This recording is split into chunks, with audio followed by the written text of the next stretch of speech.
Welcome. You're listening to the Beyond 50 radio program. I'm your host, Daniel Davis.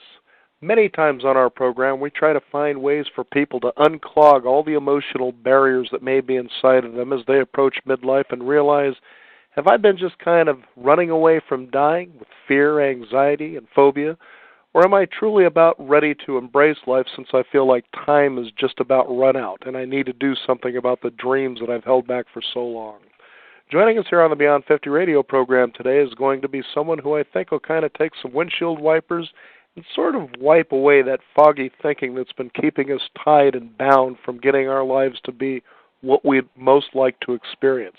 I'd like to welcome to the program today author of a wonderful book that helps us clear the way to do just that very thing, which is to simply move toward happiness, because we all know that when we're tremendously happy, so to speak, that we kind of find coincidences and things happening in our lives that help us achieve all of those dreams and goals that we would like to embrace. And author of the book, The Happiness Code, joining us here on the Beyond 50 radio program is our guest, Dr. Gary Landry. Dr. Gary Landry, thank you for joining us here on the program. Thanks for having me, Daniel. Now, I'm taking a look. I was looking on your website, and believe we've actually worked through and used some of the happiness code techniques, and I know that it takes practice and time and that kind of a thing, like I think anything worth doing does. But you've had quite an interesting path that made me kind of question, how did he go from there to doing what you do now? I mean, starting off in the Navy, then you're a radio broadcaster, a comedian, you're touring with the Statler brothers, and then all of a sudden you're all into behavioral sciences. Was there just a strange calling over some tuna casserole that kind of changed your course? Or? I don't know if it was tuna, but it might have been a casserole. Well, understanding that, I'm old, so I had time to do all those things. But mainly during those times, especially back in the 70s with the Statler brothers, there was a lot of time, to do other studies and other things other than just sit around and wait, till the next concert. So I was always interested in what makes people think or act in a certain way, and so I was studying that kind of thing. And in undergraduate work in Michigan State, studied communication, what they called radio and television back then. And then decided as time went on to go into the behavioral sciences and into studies of everything from comparative religions, because that has such an influence on people's belief systems, and how the influence that has on their behavior, and then into psychology and transpersonal psychology, that sort of thing. So I always had an interest in that, and you get tired of I got very tired and bored with the road, and you get to a point where, like, I think it's Eckhart Tolle in his books, in his latest one, talks about finding, your what you're here for, what your life is about, and I think I found that a while ago, and it's been a journey ever since. It's so true, too, that, many of us want to strive toward happiness, and, for instance, you can ask probably 10 people in the world, what would make you most happy, and probably 10 of them would say winning the lottery, but they wouldn't know, that money is just a shortcut to what they believe will make them happy and sustainable.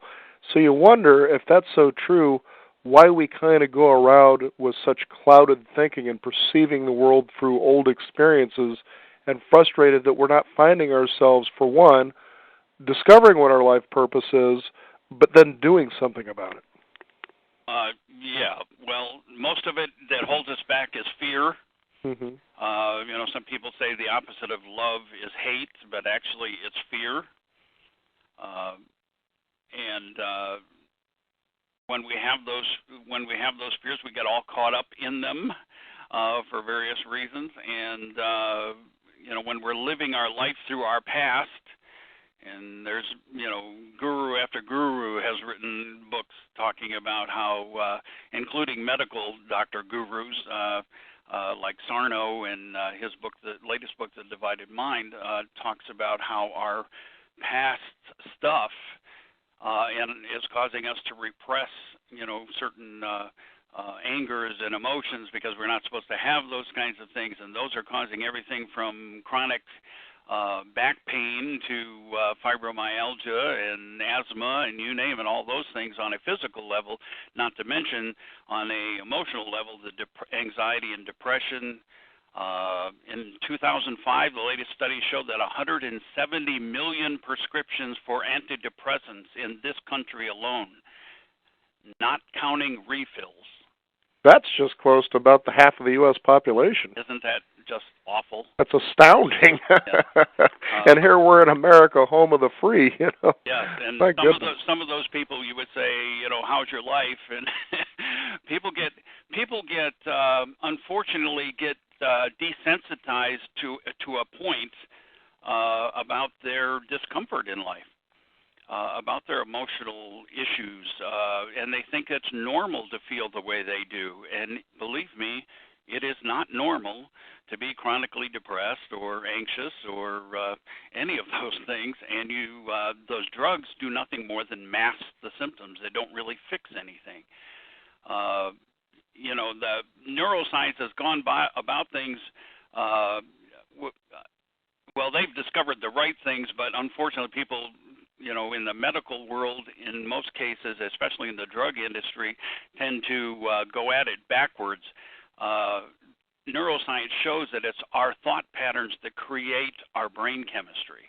Mm-hmm. It's not the other way around. Yet what they're trying to do with all these mood-altering drugs is change the brain chemistry to get different thought patterns.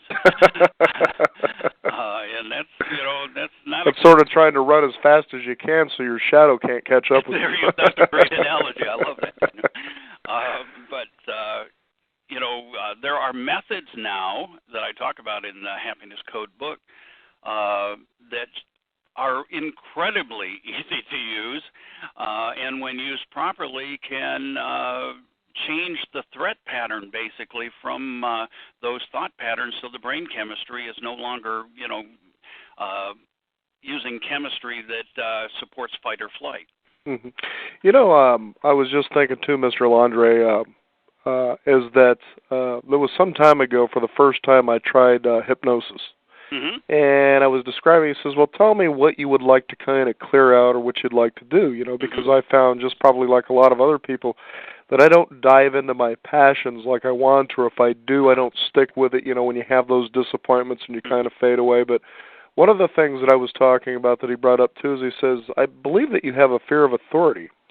And it was quite interesting because as honest as you want to be about these things so it can be effective, I said, you're probably right. So he says, okay, that'll be one of the things that we'll work on.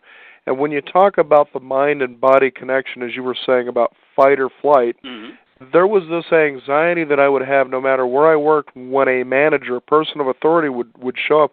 I'd feel like this, sort of like that stage fright butterfly in my stomach. Right. Even though there was no real threat there, to me, it was very instinctive.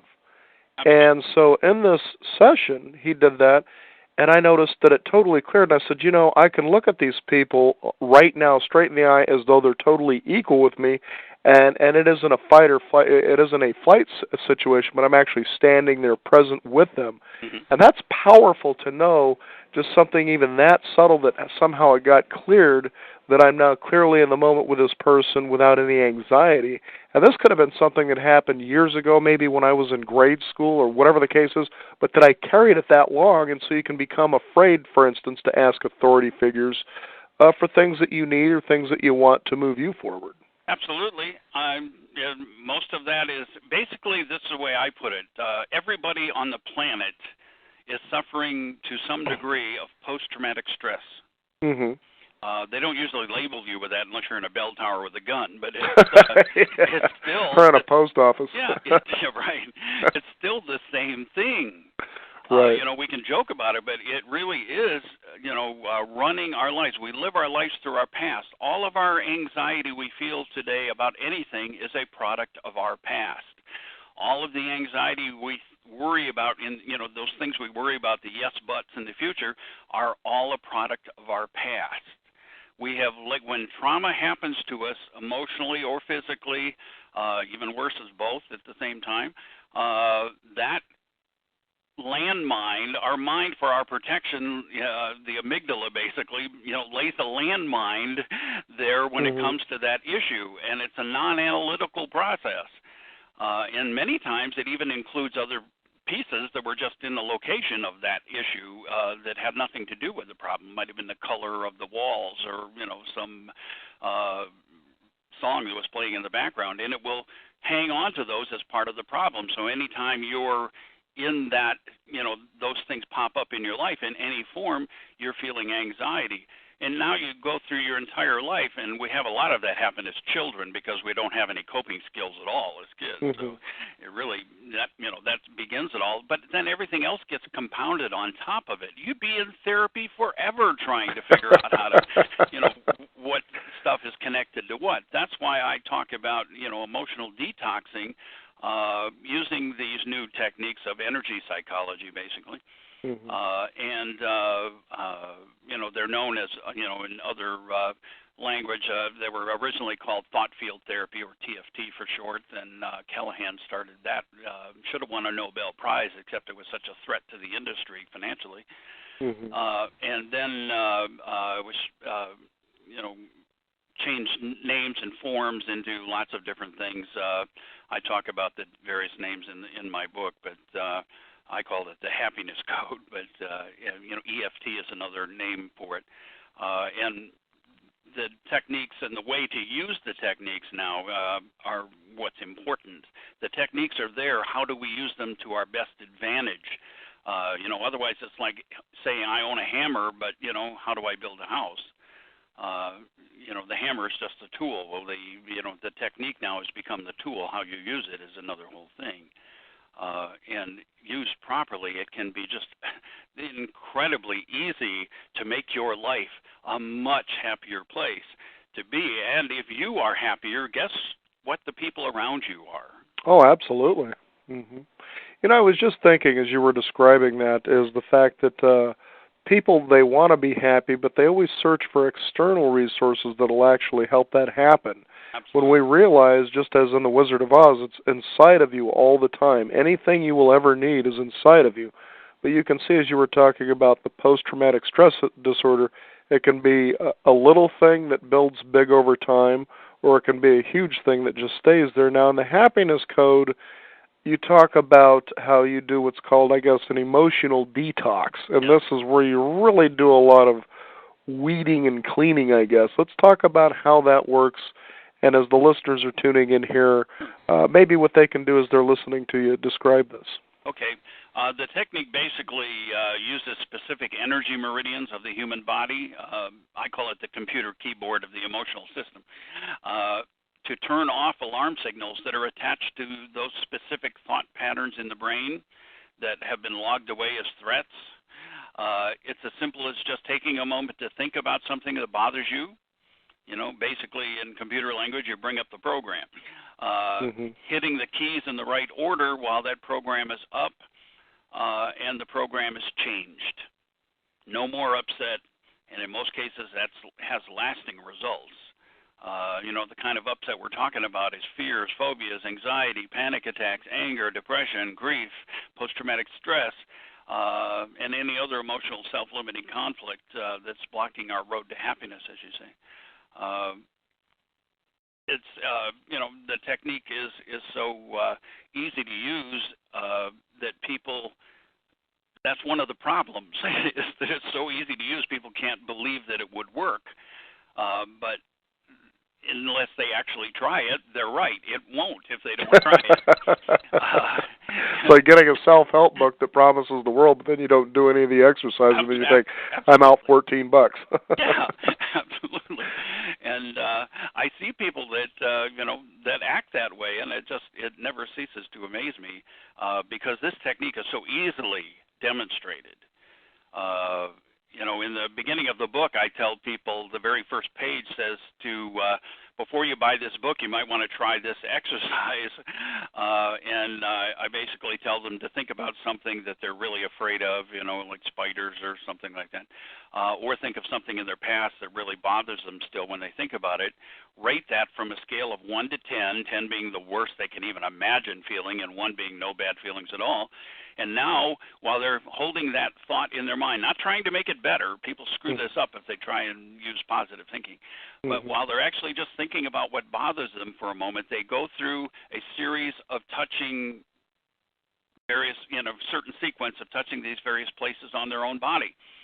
And all of a sudden, after they've gone through that sequence, things are different.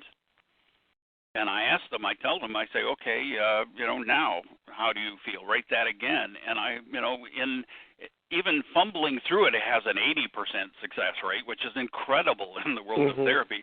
If you really know what you're doing, you can get over 90%, way over 90% success rate with it.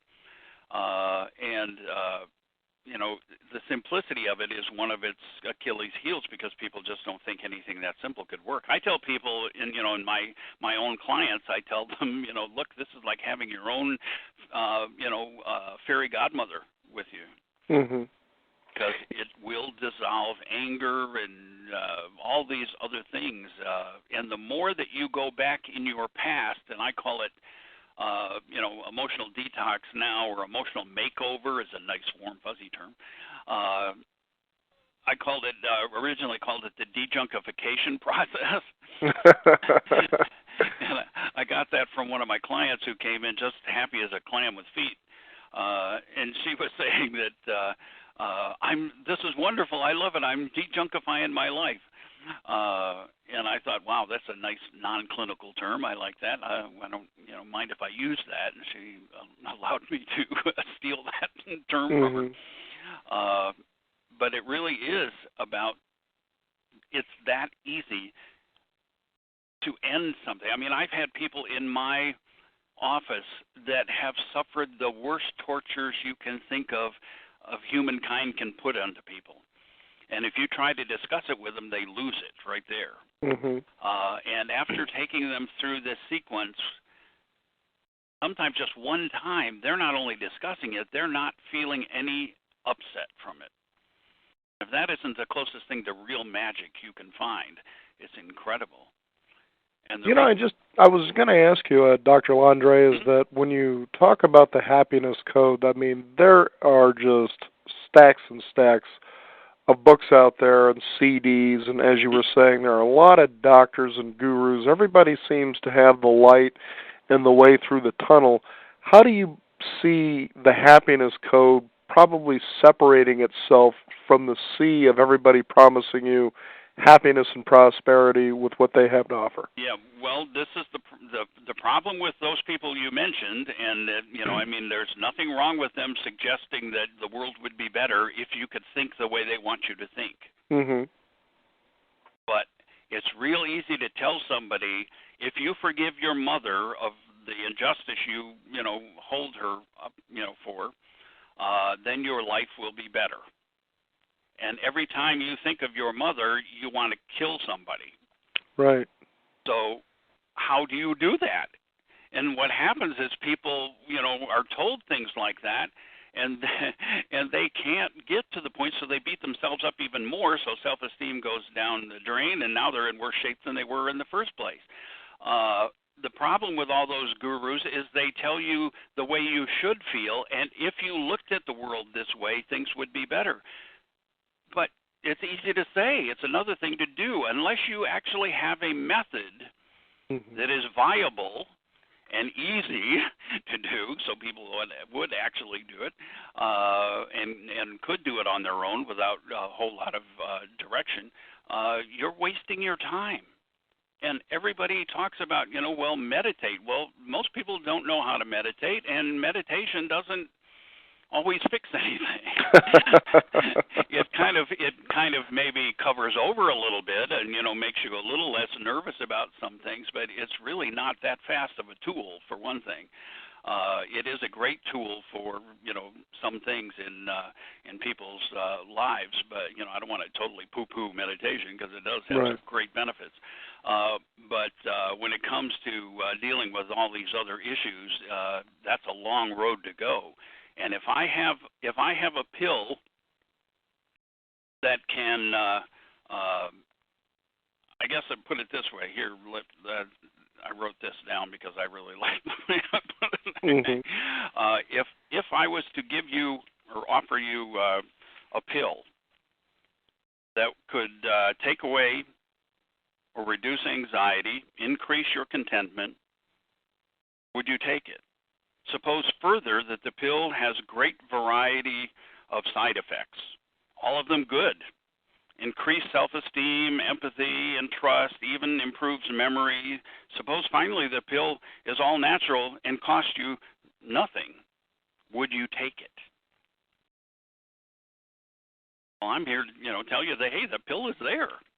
The knowledge is there. And is all you need to know is how to use that. And then you can actually think the way these gurus are talking about, and that will change the world. Right. And like you say, to change the world, and I love the way you put it. I totally agree with what you said. People want to change out there and expect that to themselves to feel better, and actually they need to change themselves, and then the world will be better. Mm-hmm. Because the energy we put out is what we're going to get back, I guarantee you. Now, I'm sure, too, now you've been doing this for many, many years, and you've worked with thousands of people, and I'm sure you've just seen very consistently the patterns, the fears, the phobias, all relate probably rootedly to the same thing. And at least this is what I was actually told when I mentioned earlier in the program about the hypnotherapist. It says really, smoking, drinking, overweight, any of those addictions are all rooted into the same thing. That's why you have them in the first place. And when you get to that root cause, a lot of those things will just simply fall away. And so over the many years that you've been working with people on these things, have you seen that to be true? Yes, but again, if we really try, one of the roads to frustration is trying to figure out the one reason Right. that I have test anxiety, or the one reason why I, might sabotage my success in business or whatever. Fear of failure or fear of success wind up with the same, Mm-hmm. wind up with sometimes the same cause, but also certainly the same result. But we can spend a lot of time in therapy trying to figure that out, or we can just go back in our past and, lead ourselves one at a time, because this technique of the happiness code is so easy to use and so thought specific. Okay. That you can go back and start at any, just go back in your past. And my first memory was a trauma. So I went back and dissolved that and then started coming up through history. And when you dissolve all of those things, you don't have to worry how convoluted and how intertwined they became. They're just not there causing those things anymore. Ah, okay. So, instead of trying, you will stumble upon root causes of things. You don't even know what they're causing, but they won't cause it anymore. Put it that way. Right. Now, here's that makes it kind of interesting, because I think that as the listeners, as they're tuning in here, are hearing that we've got a multitude of things of detoxification to work on, you kind of wonder, where do you start first? How far do you go? When do you know when you're done? I'm not sure. That you can literally step from this day forward and realize that each and every day is a whole new day with a whole new set of mysteries, ahead of you. Put it this way: if you dissolve one past issue, you have probably, and that can take anywhere from 60 seconds to maybe 5 minutes if it's more involved and has different aspects to it. But if you dissolve that one thing, you probably saved yourself 10 years of therapy and many thousands of dollars just for that one thing. And think of, if you can do one of those in 60 seconds, if you did 30, if you did just one a day, If you went back in your memory and thought, oh, yeah, when 7th grade, oh, man, I was a mess there, and then did something from that. Or kindergarten, oh, yeah, it was trauma when Mom left me there. I felt abandoned, and believe me, on that, all the things that got compounded on that issue, who knows how that messed up your life. But if you just did one a day in 30 days, you totally would be a different person. When I first did this back in the days of thought field therapy, TFT, they had 14, 15 different sequences. So you had to know which one for past trauma, and actually there was a few for that, and then you had to know another one for shame, another one for guilt, another one for grief, another one, so you had to intermix them. So it wasn't as easy as one sequence that they have now that I show in the happiness code, that works on any emotional upset, so you don't have to guess. But I went back in my history and thought, okay, I'm going to get rid of some of this stuff because I don't like it controlling me. I want to be able to make choices, not reactions, okay? And so I went back in my life, started at my first memory, which was a trauma. I was, roughly 3.5, 4 years old. I was abandoned, lost in a grocery store, abandonment as far as I was concerned. Sure. Total panic. And as an adult, I could remember that and still get the feelings. But I could push them away and go, okay, I'll bury them some more. But they were acting. That kind of thing had been acting in my life for a long, long time. Now you put that with all the other traumas that we interpret. It's just amazing how we survive every day. But I started there, and I made a list. I don't tell people to do that anymore because if you don't dissolve everything on your list, you're going to have a bad week or a bad day. But I did that, and I made my list, and before I did anything else, I went down through my list of traumas that I could remember starting early in my childhood up until yesterday.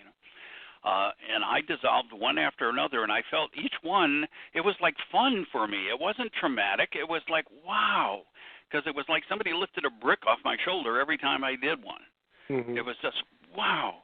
And so I got all enthused, and I got finished, and then I was a little upset because I couldn't think of anything else at the time. So I went about my life, and in the next 2 weeks, I had 4 different people, all that knew me really well, all asked me pretty much the same question in different words, but they said, what's going on with you? And I said, what do you mean? They said, I don't know, you seem happier. Another person said, well, you don't seem to be sweating the small stuff. I never thought I did, but they see you differently. Another one said, are you on Prozac or something? You just seem, like, nothing's bothering you anymore. Those people that knew me, I thought, wow, there's only one thing I've done to solicit this kind of reaction from people that know me, and that was dissolve those things. So if that gave me such a big difference, I know I only touched the surface of some of my traumas, so I'm going to go back and do some more. And I did, and it was, again, therapeutic. And then from then on, I had other people would say something that would remind me of one. So you're talking about ongoing kind of thing. All of a sudden you would talk about, your time you were embarrassed at the wedding when you fell through the wedding cake or something. And I'd go, oh, gee, I remember something like that. And I would, tell myself I'm going to get rid of that one when I get home. And I then realized that my memory wasn't all that great sometimes, and I forgot what it was I was going to get rid of. So I started making little notes that said, okay, when I get home, this is reach in my pocket. Oh, yeah, the wedding cake thing.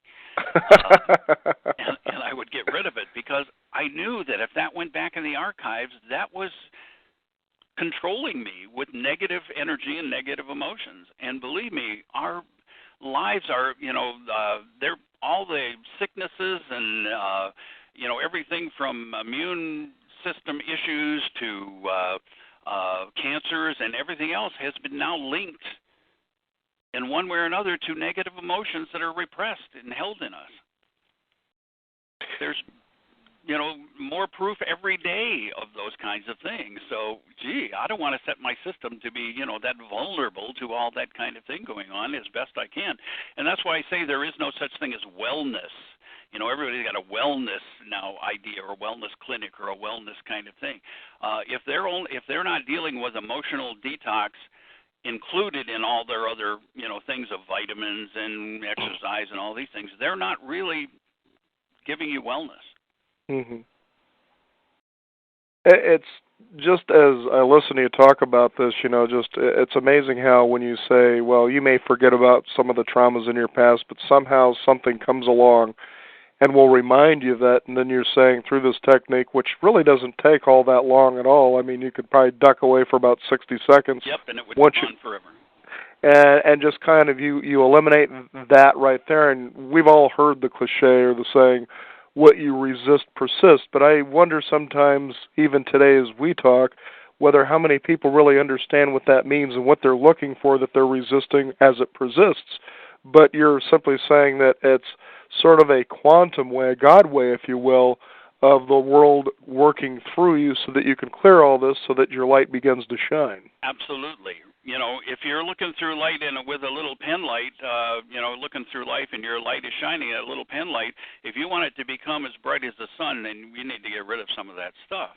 Mm-hmm. And that is about, that kind of thing. I mean, your light is, if you want to raise your vibrational level to a higher vibration that's going to make positive differences in this world, we all want world peace, at least I hope we all do. Mm-hmm. But people keep looking for it out there, and actually it's inside out. You have to, if you change you and quit being a victim and blaming them for not having world peace, when you change you, everything else automatically changes. You've heard other people, I'm sure, say if you change the way you look at things, the things you look at change. Mm-hmm. Wayne Dyer, I know says that a lot, and it's very true. It's pretty incredible, too, to think of the simplicity. Now, you talk about the technique, and it deals with a systematic approach through, is it acupuncture, acupressure points? They're energy meridians. They've known about for thousands of years by physical practitioners, acupuncture, acupressure, masters of martial arts for totally different reasons, but some of the same places. They've been looked at as kind of weird or metaphysical, but they're just, all they are is intersections of electrical energy. Okay, Mm-hmm. you think of them as junction boxes because you're run on electrical energy. Every thought you have is an electrical impulse that causes a chemical, reaction. And that's totally true, as I was talking about earlier about the fear of authority. Mm-hmm. So if anybody said, "Oh, that's hokey," it's like, okay, well, what happens when you aren't going to make enough money to pay a bill, and you've got a whole week to think about that? Yep. And how do you feel while you're thinking about that? Yep. You look at the panic that we see, about Wall Street and the government bailouts and the way people just take a look at how your thought creates an emotional reaction, and is it serving you? You can see how what you're talking about in the happiness code just makes a lot of common sense. Yes. And if it wasn't so easy to use, it would be another thing. But finally, something came along, was discovered, given to us by the powers that be. God opened the door, any way you want to look at it. This will help somebody to live to their highest potential, whether it be spiritually or emotionally.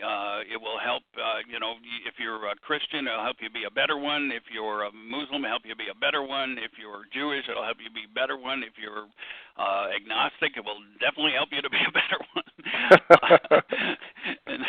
and maybe realize that you're not here alone. It's, I can't, I sound all excited and, blah, blah about it. It's just because I am excited about it. It's incredible. I will, and my frustration is that people that can learn it, use it for one little thing, and then, they cure their fear of spiders, and then they never use it for anything else. They'll be whining about their life in some other form. And I've even had therapists that I've done seminars for and taught these things to that call me and say, my life is it. And I say, well, you have methods. Don't you use these for your clients? Well, yeah. I said, well, you use them on yourself. Oh, yeah, exactly. I guess I could. What do you mean? I'm reminded of a movie, I think it was All That Jazz, starring Roy Scheider. And he was in the doctor's office when you talk about how doctors will apply things to their patients but don't use them on themselves. And there was a scene, he was getting a checkup, got his shirt off, the doctor's got the stethoscope at his back, and you see him sitting there with a cigarette hanging out of his mouth while he's getting, himself checked out. And then they pan back and the doctor's smoking too. It's like, what's the point of all that? Absolutely. I tell practitioners, whether they be, energy workers like Reiki people or, therapeutic touch, or if they're, could be a chiropractor or a massage therapist or a holistic practitioner of any kind. I tell them, look, if you're any way you're in the helping industry, you are inhibiting your energy to help other people if you keep all this stuff. Right.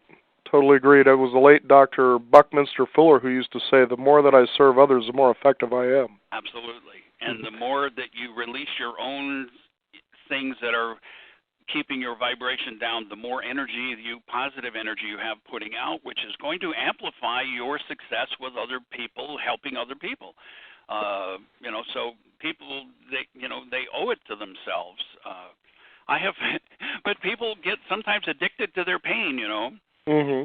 I've been at many gatherings where somebody brings up their fear of flying or whatever, and I say, "Oh, I could fix that for you in a couple of minutes if you want." And they go, "Oh no, that's okay." Maybe it's the fear that nobody will give them the love and attention they were never getting as a kid. That is absolutely part of it. That is absolutely part of it. You're very insightful with that. Mm-hmm. Yeah. There's lots of reasons people want to hang on to their stuff.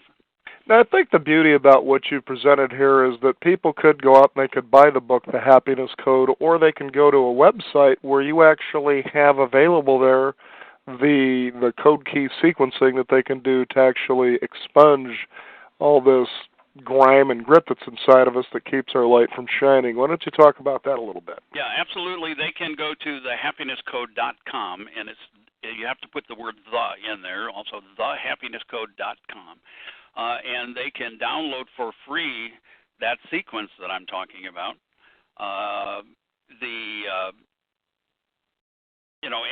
And it tells them how to use it on, like a fear or a specific thing. But I strongly advise people, the book is not an expensive thing. Right. Strongly advise they do that, or the DVD series, or both. In fact, I think it's less expensive than a carton of cigarettes or a bottle of vodka. Oh, yes, by far. Absolutely. It only takes a couple of packs of cigarettes now to equal the price of that book. But because that gives them more guidance, and if something doesn't quite go the way they expected, it shows them how to, why, tells them why and how to adjust it and fix it to fit their way of doing things, so they do get results.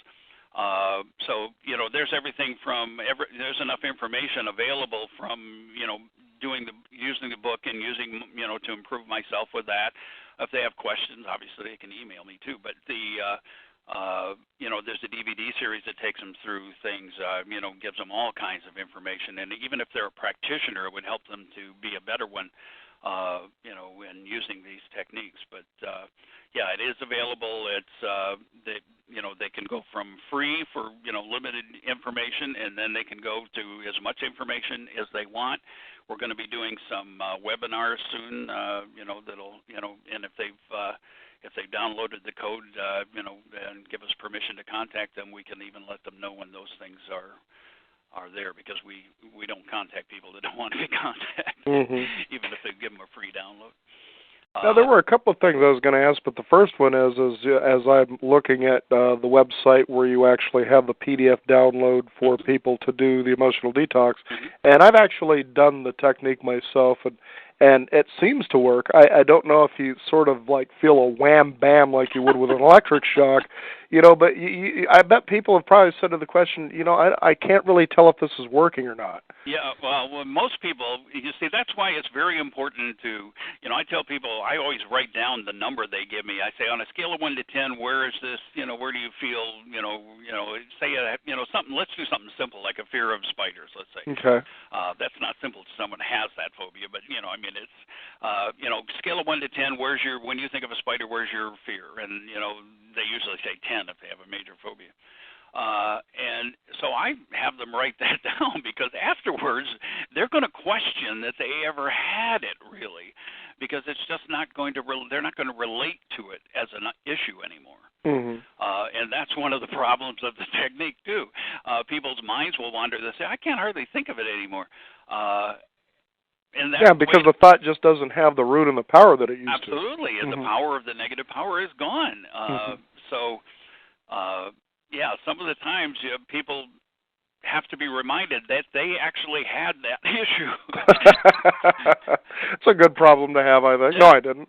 Well, good. At least you're fighting against it rather than with it. Yes, I in the book I talk about. I lead them through what that detox process or dejunkification.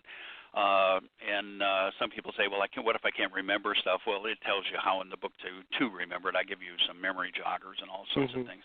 But if you're leading people through it, I tell them to do a dejunkification or a detox diary, and that means to write one thing down that they're going to, not a whole bunch of things, but okay, this is the thing I'm going to try and dissolve from my discomfort. Write a sentence or a word that reminds them of that. Put the number of their discomfort next to it, and now do it. Now, when their mind is, it's no big deal, they do another one. But go back to that number and say, look, this is the way it used to be, because they won't identify with it ever being a 10. It's that. It's just people say, how come I feel different? I say, who cares? Exactly, you do. I tell them to think, study quantum physics and biology if you want to. Otherwise, go, wow, look what someone smart figured out. Yeah, exactly. I don't know how to build a computer, but I use one every day. There you go. Now, I was going to ask now, as I'm looking at the diagram that shows these touch points, these junctions, if you will, it seems the lowest it gets is just under, I guess, the breastbone in that area there. So it's all pretty much the face, the hand, and the upper body, the chest cavity area. Right. So is there a reason for that there is in other parts of the body, or is that just as far as you really need to go? That's as far as you need to go. They spent lots of years figuring out those sequences. Those are the ones, and they and then what order that they had to be used in was just wow, a lot of time. And finally discovered what they call that key sequence. They used to think you had to pound on those, you had to tap. So if you see people tapping on various parts of the body, they're doing the same thing, or just doing the old method.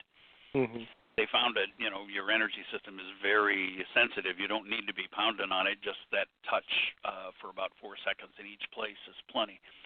And it makes it much more comfortable to do. And you can do it in a more clandestine manner if you're in a place that you're trying to, take your negative emotions down because something's happening. You can do it in a lot of places without anybody even know you've done something. Like a public restroom, for instance. Well, if for instance, say you're sitting at the table and the boss says, okay, in a moment we're going to have George do a speech. And George realizes, oh my God, I have a terrible fear of doing that. While they're off talking about whatever else they're talking about leading into that, he can be actually kind of running through it without people even knowing that he's doing it. And all of a sudden he'll feel fine about being able to get up in front of people. Public speaking, that's the number one, or put it this way, the most common fear in America. People would rather die than get up and speak in front of people. Absolutely. It's just incredible. Now, I was also going to ask now, when you talk about the energy points as we were here, now there's also the relative eye movements. Now, what is that all about? I guess I have to ask that because you might consider, if that's part of the process, and this is just kind of a stretch, but what if somebody was blind? Would that still be effective, or what is it with the eye movement? Yeah, it's about brain processing, basically. Okay. They used to do a thing before any of these energy techniques came along. There was a thing called EMDR, eye movement desensitization and reprocessing is what that stands for. And they wave kind of a pencil in front of your face while you're thinking of a past trauma and stuff, and that was helping some people. It was kind of a long and very hard to self-actuate kind of issue, but it was a nice breakthrough. So basically, we're dealing with brain processing. So that when you get to a point in this sequence that it says, move your, close and open your eyes, move your eyes down and right, down and left, swirl them in a circle, swirl them back the other way. You got to keep your clients from laughing at you, because they're thinking, okay, any minute we're doing the hokey pokey here. But I usually tell them ahead of time, look, we're going to I demonstrate it on myself ahead of time, and I say this is just to access brain functions. It takes a totally different function of your brain to do all those things. Humming is a right brain process, and counting is a left brain process, and so you're doing those things in the right order, and it's really balancing a pattern when it comes to that thought. I know it was asked of me, they said, what's the importance of the humming part? And I said, but do you ever notice that when you hum, the vibration kind of just gives you a better feeling all by itself? Well, that's a good point too. The humming can't be a monotone to be effective, though. It has to be, because it's right brain. They're trying to, actually activate right brain processing. It has to be, some notes. It doesn't have to be a tune, but it has to be notes. Now, when you say notes, kind of describe what you mean by that. Okay, so it's instead of just like an ohm or something. Yeah, right. Okay, I gotcha. Oh, that's fantastic. Now, because people love stories and because they like to hear about extreme examples of people who really turn their lives around, can you share one of those for our listeners? Oh, wow. There's so After thousands of people, I'm sure you've got a hell of a Rolodex to be able to dig through there. Yeah, there are so many. I'll tell you a funny one. Well, it wasn't funny to him at the time, but I found it kind of humorous after the fact. I had a person, and this is just basic phobia stuff here. So you can imagine how life-changing some of the other issues are with people. But people that have, put it this way, people that have suffered abuse, through their early life, and whether it be sexual or verbal or physical. Those people are traumatized in all kinds of ways that, mess with their life. Sure. And to release them, to be able to release them from that, hell basically is just incredible. I get so much more out of it. I really have, I guess you would say I have fun. Right. As we all should be when we're exercising our divine purpose. Absolutely. I get more out of it than anybody. I mean, it's just wow. But for instance, just how little things can change your life. Okay, this is an example of how it doesn't have to be some huge, what people would consider maybe horrific. It's actually a bunch of little things that are tying people down more than the bigger things, I would think, at times. Yes, and this person came to me because they had a fear of dentistry. His dentist actually sent him to me because he was tired of dealing with him. Nothing like dental referrals. And so he comes to me and he says, well, I've got my dentist sent me, I have this terrible fear. I said, how much? He says, well, put it this way. He said, I usually get to the appointment on time, but then I wait out in the car in the parking lot until I figure it's too late. Then I go in and they have to reschedule. And I thought, oh, great. He said, before we do that, he said, could you help me? There's something more important to me personally. He said, I have a fear of snakes. And I thought, okay. He said, the reason it's a problem, he says, I live on a lake, and I am afraid to go outside my house without a gun. And I am going to sell my house if I can't change this. And my wife doesn't want to leave, so who knows what that's going to cost. And I said, sure, I can help you with that because, heck, you can do one right after another. So we first did the dentistry thing. He was fine now with any thoughts of dentistry. And then we did the snake thing. And, he went about his business happy. I thought, happy camper. Well, 6 months later, somebody walks into my office unannounced, and I went to the, door and went, well, hello. And he put his arms around me and hugged me and said, you don't remember me. I said, well, I hope I do. And he said, you remember I had the dentist and the snake thing. Well, he was the only combination like that I had, so I remembered who he was. He said, you saved my life. And I hear that a lot using these techniques. You saved my life. I went home and got rid of my gun. He said, I'm enjoying my place. My wife and I are getting along better. It's all just that one thing. Wow. So, people's self-esteem can be and their whole life can change in ways that we don't even think about. It's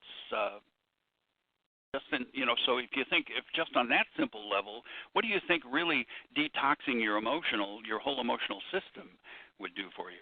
And you don't have to do it all in one day. I mean, I jumped in kind of feet first, but you don't have to do it like that. Like I say, if you did one a day, wow. In 30 days, you're definitely going to be a way different person. That's you for are sure. going to be a much more wonderful person. People around you are going to wonder what happened. Your buttons won't be there.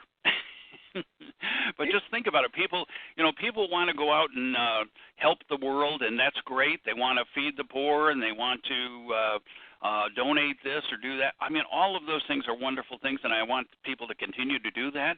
But if you really want to change the world, if you really want world peace, then you have to start with you. You have to be, you going to the soup kitchen to help people and then coming home and kicking your dog or yelling at your kids or your wife or your husband. Those are the issues that we need to be able to get along with each other. I'm as an example of that, I wear sometimes, I live in Michigan, and I wear a University of Michigan hat and baseball hat and a Michigan State University T-shirt, and those are big rivals, believe me, in this state. And people say, "What's wrong with you?" And I say, "Well, do you want world peace?" And they say, "Well, yeah, I guess so." I said, "Well, how do you think that's ever going to happen if two schools can't even get along?" And then they relish on the fact that they are rivals, and you see fighting. I remember that even when I was in high school. Then they wonder why there's no world peace, or why they think they need to have rivals and be rivals for some excitement issue in their life, and why not just enjoy the game as, wow, they did a good job, they're doing a good job, enjoy the plays and all of that. I played golf one time and decided I was going to root for the other guy that I was playing against, which totally, you could see at first really threw him. But I had more fun because I had two people to root for, myself and him. And I just never had so much enjoyment playing golf. And it was just because I made a choice to not, it wasn't a big deal. Winning wasn't not the issue of playing the game. Root for the guy. It was great. So if we can get more people comfortable enough in their own skin so that their neighbor doesn't automatically make them blow up, or they don't get angry at their neighbor and or their kids or their husbands, their wives, their person in the cubicle next to them. What a world. That will translate into the bigger picture, but if you try to change the bigger picture without the little picture being the first thing, you're wasting your time. I know one of the biggest things, I believe that you had written, one of your first books was Expanding Beyond Your Comfort Zone. Yeah, how to expand your comfort zone. Exactly, and so when you look at people who are out there searching for instance, prosperity, whether it's growing a very successful business, making a lot of money because they believe that will give them more of the freedom to do the things they would love to do. Right. Whatever the case is, the fact is you accelerate that by clearing all those other things out of the way. And I would say to the listeners out there, if you really want to know what kind of emotional junk you need to clear out of the closet, go start a business, because it'll bring up stuff you couldn't even imagine before. Yes. And then having something like the happiness code where you can actually work through those things, you begin to expand beyond your comfort zone, which gives you the courage to boldly go and get what it is that you want. Yeah, this is what I said in the beginning of that book, How to Expand Your Comfort Zone, that most gurus of success will tell you if you're going to be a success, and they usually mean financially, then you have to be willing to go beyond your comfort zone. And I tell them that's a crock, and that has stopped more people from being successful. What you have to do, because the people that are successful like that are people that are successful doing things you're not comfortable doing. Right. And if you go beyond your comfort zone, how can you ever be successful? It's just crazy. If you expand your comfort zone, so now you're comfortable calling people on the phone and telling them the good news about this or that or whatever, you're now going to be successful. But you have to be comfortable doing it, and these kind of techniques actually help you to, like I say, expand that comfort zone so that you're comfortable with those kinds of things. Then you can enjoy your success too. And that really translates well because I remember telling my wife one time the difference when there was a time that I did a little bit of runway modeling. And I remember the first year that I did it, I can feel that closure, like I've got 2,000 or 3,000 eyes bearing down on me. And I remember seeing the video, I'm kind of snapping my fingers a little bit. And so I got the opportunity to do it again the following year. And this is what I mean by projection is I began to engage and actually look at the audience individually as people. And I realized that not only I could actually feel a tremendous energy from the audience as though they really enjoyed watching me, right, but I really enjoyed being out there for them as well. And it made such a difference on my presence out there. And I would tell people, this is what you do. If you feel nervous up there, walk on that stage. Or if you feel nervous, for instance, about giving a speech or talking, in front of even a small group, look in their eyes so that way you find yourself on their level. Then you really begin to enjoy yourself, and therefore people really enjoy you doing what you do, and it makes such a difference. Yeah, making connection is really important. That whole idea of expanding the comfort zone allows us to, when we don't have the fear anymore, we can connect. I mean, then, we really are connected. We're all part of the same energy in one way or another.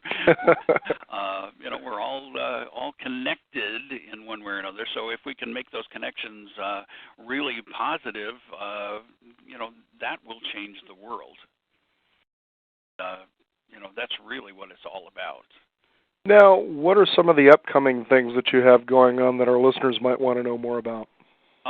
Well, again, we're if they will connect to the Happiness Code website, and download and put, give us their email address. Although, like I say, we won't contact them if they don't want to be.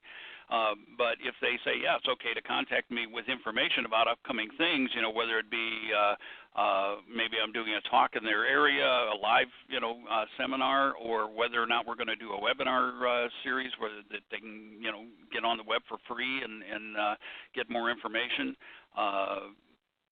Those are the kind of things that we're working on now, is to make it more available to more people, because it is all about putting the information out there. I had one person, come screaming at, worried about, somebody else wrote a book about this and this and this, and that, and it was maybe a similar message with a, and I said, great, that's good. And they looked at me like I was nuts. There's competition. I don't look at it as competition. I look at it as an ally in getting those messages out. People need to have this information. And so getting the information out is really important to me. I want, that's the way it's going to change the world, not me worrying about whether or not I'm going to, make $1 more from this than that person was because they sold their book. Fine. The more the merrier in this, as far as I'm concerned. We all need to work together make this a better place.